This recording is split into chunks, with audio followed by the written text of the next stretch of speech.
Um, I think it's about that time to get started. Cool. Well, thank you everyone for joining. Welcome to Maddox Digital and Customer Success Summit. You are currently watching the three flavors of onboarding, finding the perfect balance of digital and human experience in the most critical part of the customer journey. And I'm really excited to introduce our speaker, Bob Mathers. He's a speaker and CS coach at BMCX Consulting.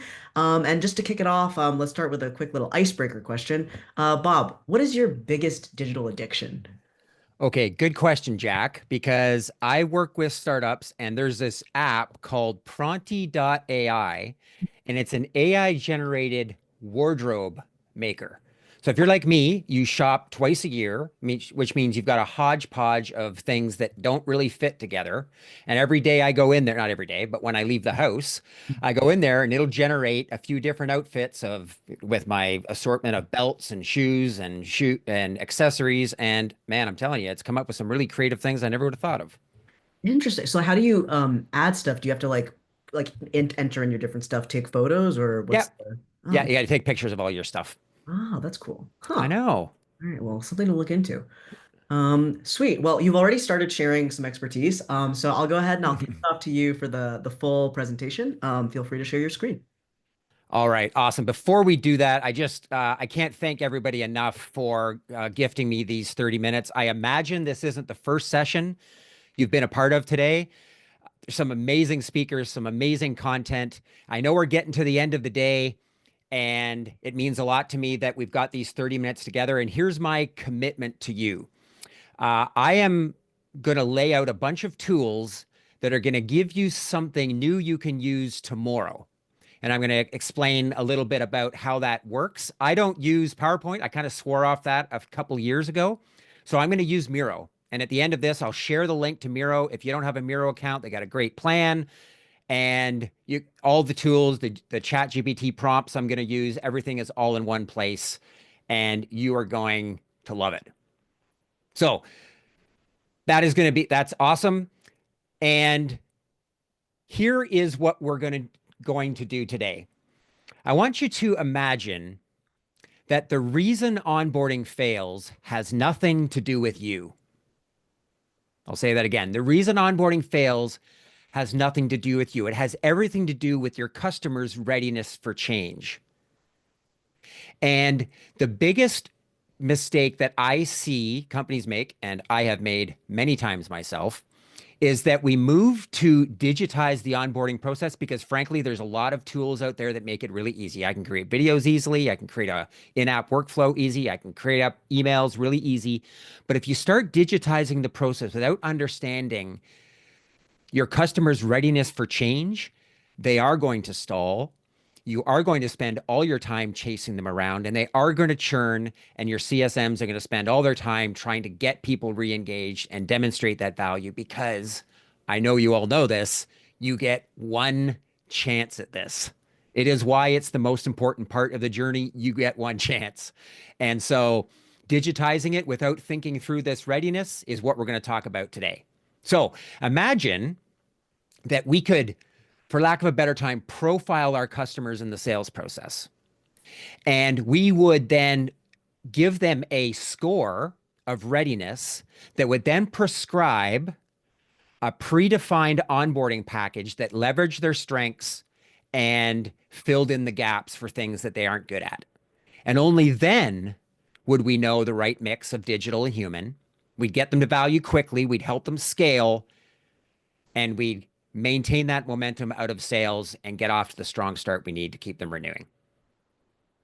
That's the world that we're going to be living in and imagining today.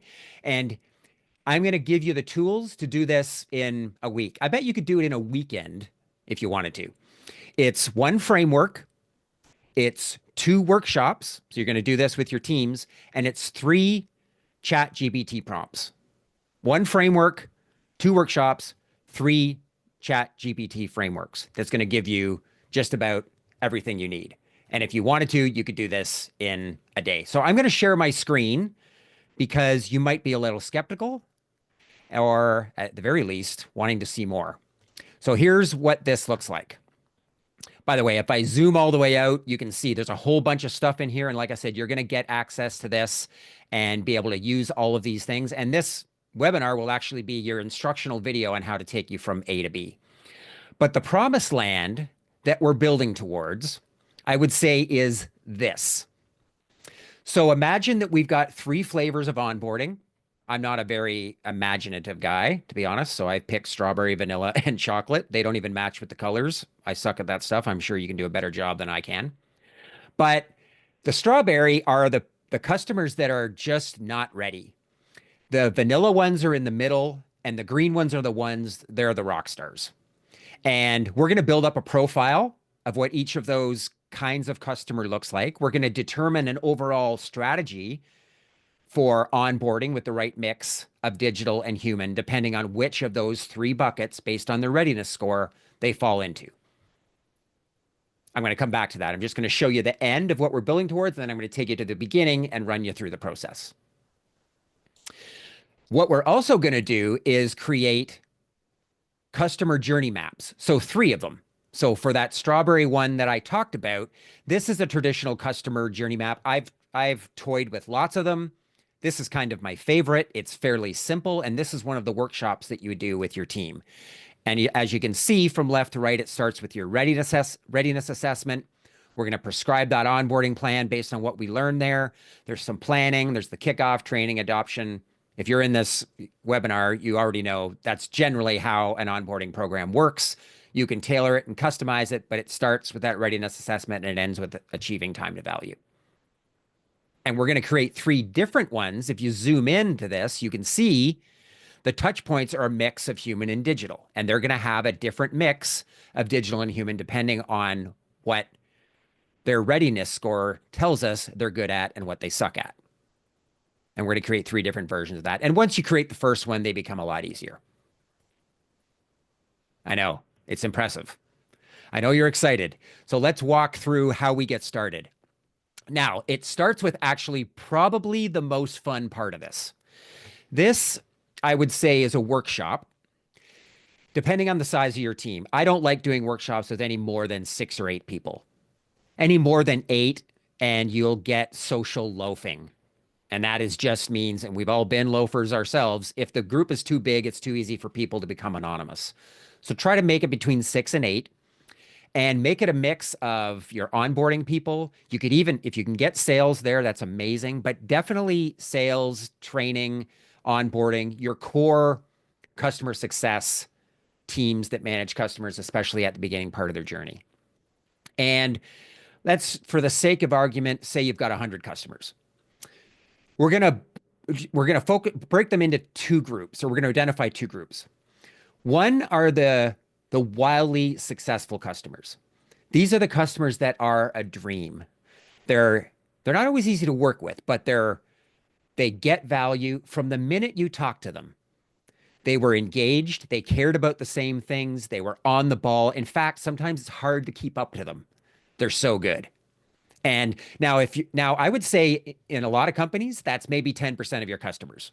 If you're lucky, maybe 20%. So it's a smaller group. So if you got, let's say for the sake of argument, you got 100 customers, we got 10 of those. On the other end of the spectrum, we got the problem children. These are ones that are struggling or even that have churned. And again, from the minute you met them, I bet that in that first conversation, if it's a higher touch handoff from sales to CS, I bet it took you about 2 minutes for all these red flags to go off and for the team in the room to think, this feels bad. We didn't know exactly why, but we've all been in those meetings. So we're going to look at the wildly successful customers on the left and the struggling customers on the right. And in fact, and by the way, if there's 10% of these, hopefully there's 10% of these. Maybe there's more, but again, let's, for the sake of argument, say we got 10%, 10%. That means 80% in the middle, and we're just going to set them aside because the 80% in the middle are just a mix of these 2 extremes. So for the sake of the exercise, we're going to live in the extremes, and we are going to get those people together, and it's going to be therapy. It's going to be cathartic. We're just going to barf everything we know about these customers onto a whiteboard, into a Miro board, into an Excel sheet if you're doing it virtual. If you're lucky enough to do it in person, we'll do it in front of a room. And it could be about their industry, about their size, about the champion, about the problems they have, about their maturity, about their data. It can also be about the things we did. So in a lot of companies, you've got a couple of account execs, for example, in sales that are just, they're really good. And they set expectations properly. They manage the transition from sales to CS well. And so everything, this is, Sarah's account, or this is Steve's account. And yeah, they cared about the same things. They moved really fast. Everything we know about them, including things we did. Yeah, we tried this new thing in onboarding. It went great. Okay. It's just barf it all out. Now, the really fun part is are the struggling and churn customers. These are customers that in those first 2 minutes, you're like, these guys should not be customers. They don't belong here. They're not a fit. It's easy to blame sales for them. I've done it. I know you've done it too. Let's set that aside. That's a webinar for another day. And we're just going to barf everything that we know about them. Why it was struggling. They showed up. Nobody seemed to care. Half the people that were supposed to show up showed up at the kickoff. Our champion disappeared. They never had a handle on their data. All of the things we asked them to do took 10 times longer. They unresponsive to emails, right? I'm sure a lot of this might sound a little familiar because some of it's pretty common. And so we've got all of this data and all of these things that we've identified for these two groups. Okay. Now, you're going to dump that into dump it in. It doesn't matter. Dump it into two columns in a worksheet because now is the first prompt. And you're just going to take this prompt. You're going to dump all of that into ChatGPT, whatever tool you want to use, and you give it this prompt. And this prompt is going to deliver the 5 to 8 readiness characteristics that define the difference between those two groups. Now, I've used an example here of 5. I'd be shocked if your group didn't have 3 of these, 4 of them, maybe all 5, right? But we know how important an internal champion is for most of these changes. Do they have the data? When we talked about the data that we would need, for example, in our kickoff, was everybody looking at us like we were from outer space? They didn't know what we were talking about, as opposed to the wildly successful customers like, yeah, we got this. Don't worry. Steve and Sally, they're experts on this. They know everything. We've already got that data. We're all set. Have we asked them to do things they just don't know how to do? Yeah, we don't have a project manager for this. Or sorry, yeah, all of our project managers are busy. We're just going to have to ask somebody to do this in their spare time. And, it's, forgive my language, but a lot of times the biggest reason is just shit's given. If you got a customer health score, shit's given should be on there, because sometimes it's just how much do they care? And those struggling customers just showed up and they never cared. So that's what the prompt generates, your 5 to 8 characteristics. And you should validate that, of course, with the team, but the generative AI has done all that hard work for you. Now you're going to use the second prompt. And the second prompt creates a scorecard. So you've identified your two groups. You've identified the 5 to 8 characteristics that differentiate these two. And now you're going to create a scorecard that allows you to score each customer on those 5 to 8 criteria on a scale of 1 to 5. Now, if you want to change the scale, go ahead. You can change the prompt easy when you copy and paste it in. And that generates something like this. Again, this is something that ChatGPT is an image that actually generated. So it's just visually, yours is going to look different. You might have 7 or 8. Try not to go above 7 or 8. And I like keeping the scale narrow. And the prompt is going to create buckets. In this prompt, it said, I think anything from 1 to 2.5 is this red bucket, 2.5 to 3.5, and 3.5 to 5 or something. I might have those numbers. You can look at the details are in the prompt. The point is, it gives you a methodology to score each customer on this scorecard. Okay. Now you might be saying, well, okay, so how do we do that? Well, that brings us to the third prompt, which is how we build this questionnaire. So this third prompt, you copy and paste that in, and it's going to generate again, based on my example of these 5 criteria, I picked internal champion data availability. Now, this isn't an interview because you can imagine this might be a little bit awkward if you were to try to do this with customers, but it happens in sales. Absolutely. It has to happen in sales because the whole point of this is to know what kind of customer we're dealing with in advance. Oftentimes, we only learn the ugly truth in the kickoff where we've already set expectations about how long this is going to take and how much effort it's going to be for them. And then we get 5 minutes into the kickoff. We're like, yeah, none of that is true. This is going to take 3 times longer. They don't have the people we need. This isn't a priority for them. They've got competing projects and we're on our heels and reactive and trying to reset everything. So this readiness questionnaire can be done by sales, but realistically, it's probably done by your onboarding team or your CSM in the latter part of sales, and it's a conversation. And these are things that are teased out in a couple of conversations in the latter part of the sales process so that when we sign that deal, we know exactly who we're dealing with, no surprises, and we're already prescribing the flavor of onboarding that works for them because we know what they're capable of, we know the gaps that they have, and we know how we're going to fill them. So those are the 3 prompts. Now, here's where we come back to the profile we talked about. So this profile part, this top row, is actually generated by ChatGPT. So it's going to describe, it's kind of like, I guess you can think of it as a marketing persona or an ideal customer profile. It's just describing the kind of customer that fits into each one of these buckets. And then the second workshop is going to be, okay, so what do we do about this? So I'm going to give you an example of this. So in my experience, the vast majority of the time that customers stall in onboarding, it's because we've asked them to do something. So in every onboarding process, there's going to be things we do, there's going to be things they do, and we say, okay, Mr. or Mrs. Customer, all we need you to do is, give us this CSV file of your customers or this data. And so we're kind of handing over control. We're handing the steering wheel over to them. And that's where things fall apart. When things are in our court, things move effortlessly because that's what we're good at. And that's what we're there to do. And so customers won't usually tell us, yeah, I don't know, Bob, I don't know what you're talking about, or I don't know how to do that. It'll manifest in delays, postponed meetings, people not showing up, a lack of urgency.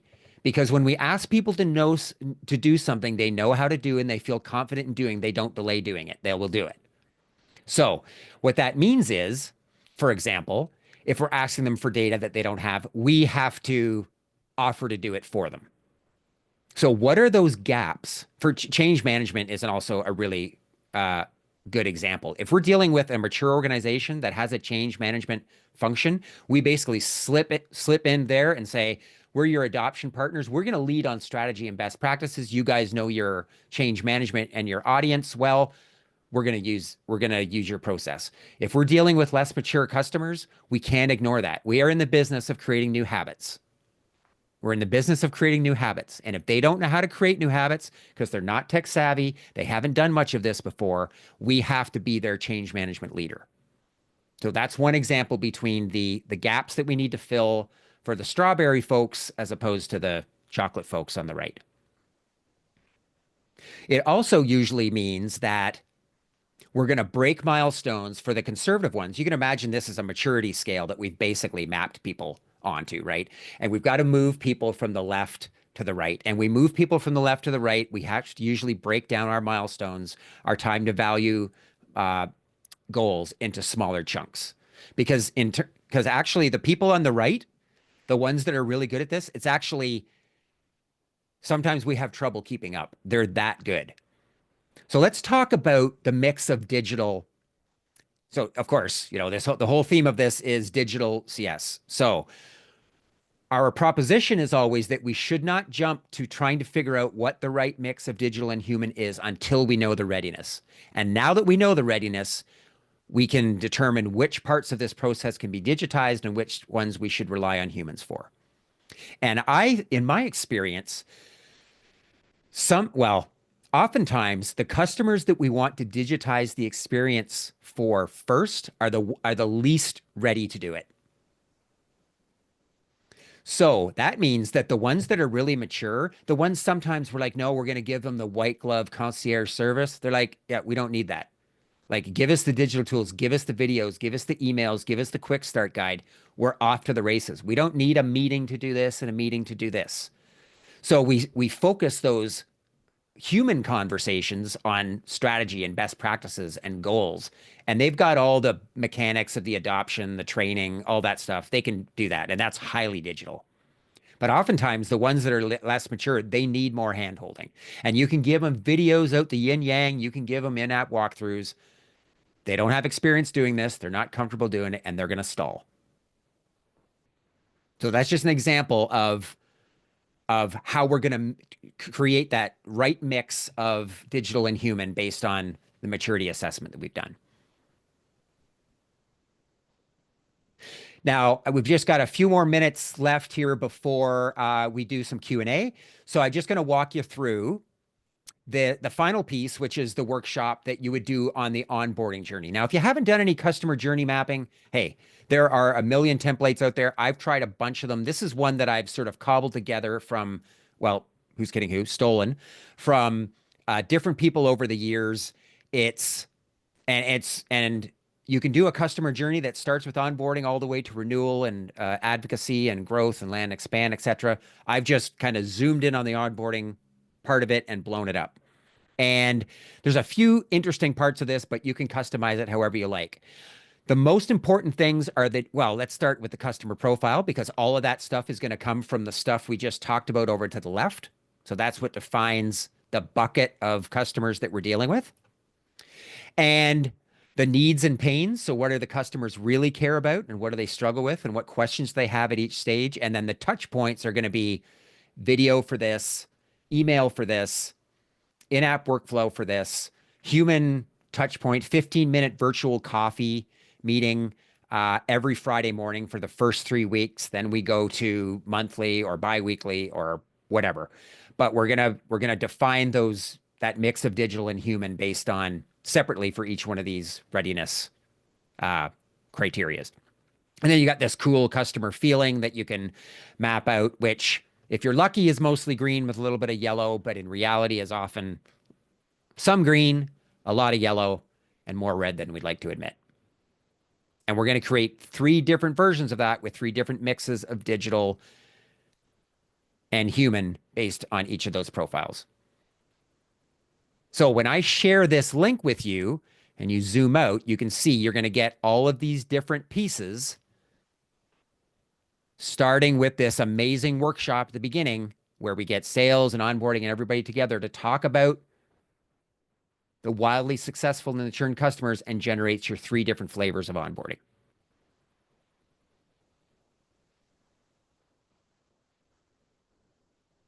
Any questions?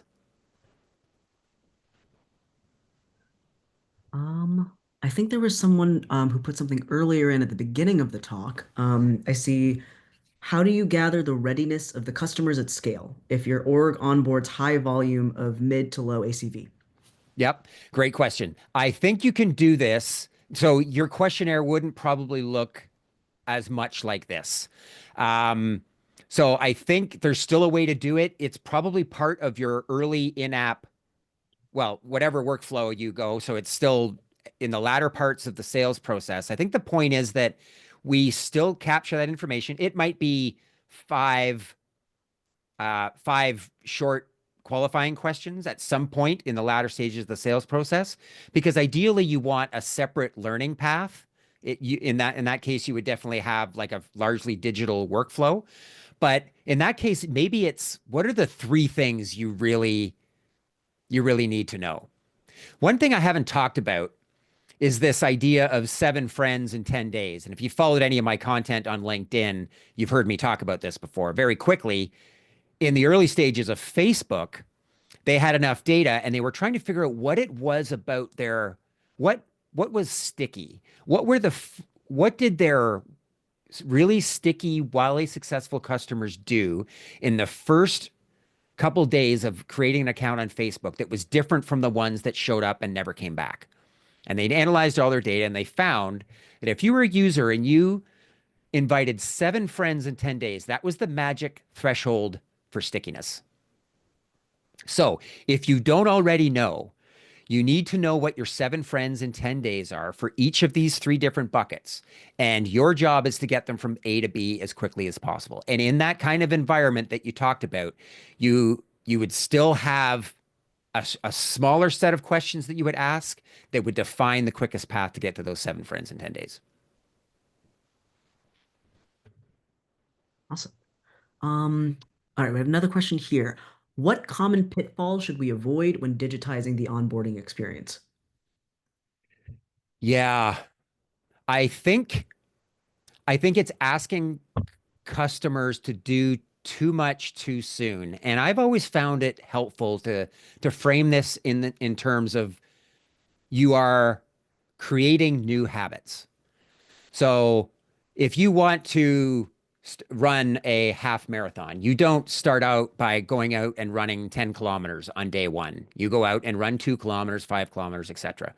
So if you're onboarding, if your welcome email, for example, if we're thinking of a one-to-many model, if your welcome email includes more than 2, maximum 3 things that you want your customers to do, you're asking them to do too much and it's going to be overwhelming. So bite-sized pieces. I would also say people are really afraid of annoying people with email. We need to get over that. People are going to see an email on average 8, 9, 10, 11 times before they open it. So it's easy to unsubscribe if they really want to, but err on the side of more communication, bite-sized pieces, especially in the early stages. And don't be afraid to send an email on day one, day three, day five, day seven. You spread them out as you go. But again, if you lose them, you're going to spend the rest of your life trying to get them back. Um, Sweet. All right. I think we got through all of it. Thank you so much. Oh wait, sorry. Oh, no, sorry. That was a comment, not a question. Uh, about Keith Richards. Love Oh it. my God, you're a man after my own heart. I'm a total Keith Richards fanatic. Awesome. Cool. Well, great note, unintentional pun, to close that out on. But thank you so much. Great session. The recording will be available early next week in our resource hub. We'll notify all of the summit attendees when the resource hub is live. And thank you so much, Bob. Great content, and thank you to everyone for attending. Oh, and they wanted the link to the Miro board. Hold on a second. Hold on. Thanks for Anyone with the link. Now I'm just going to make you a viewer because I don't can't have people coming in here and moving things around. But I'm going to put it in the chat right now. So everybody can grab it, click on it, and open it in a browser, bookmark it, and then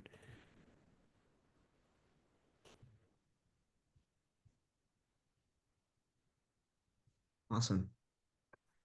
All right. Yeah. that's right. All right. Keith Richards, Leafs.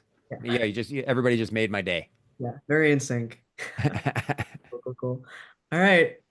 Thanks. Oh, hold on. I think I just went to the panel. Let me Oh, repost. hosts and panelists. Yeah, that's the only option I've got. Maybe you can do that, Jack. I don't know if I Oh, can. yeah. Let me try this here.